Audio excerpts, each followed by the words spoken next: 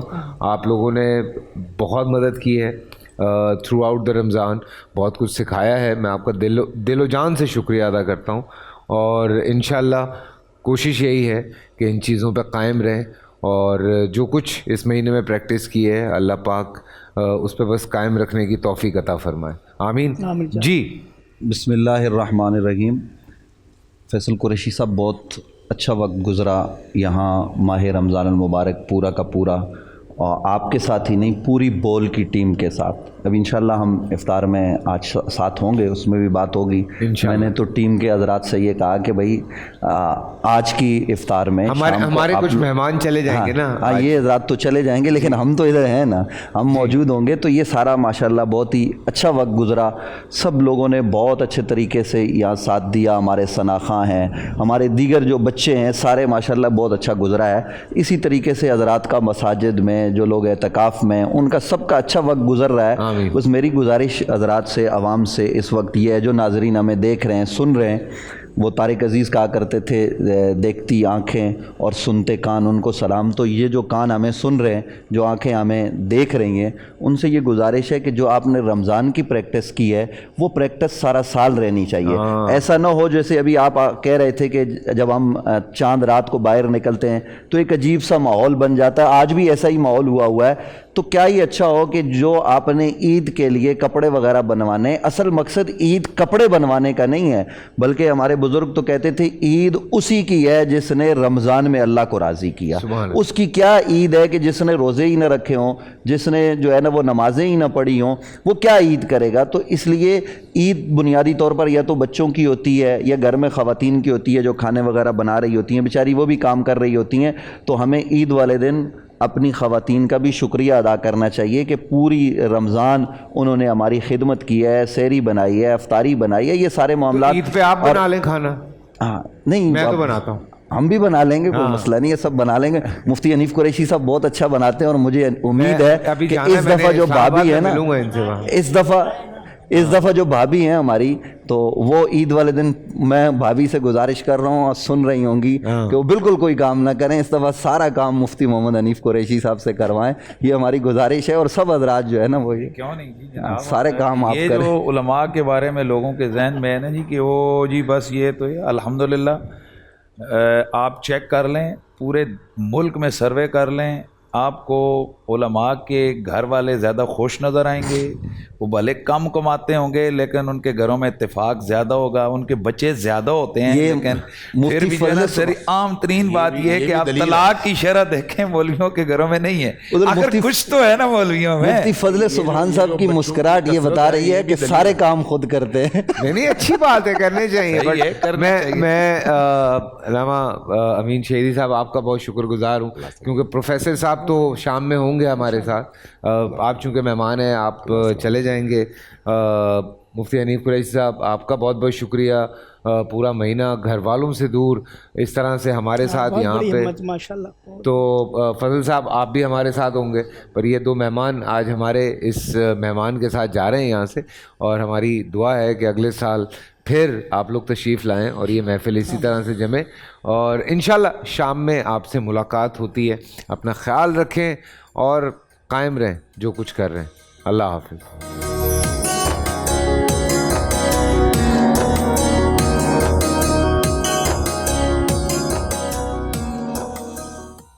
بول انٹرٹینمنٹ کے شوز دیکھنے کے لیے ہمارے چینل کو سبسکرائب کریں اور بیل آئیکن پر کلک کرنا نہ بھولیں.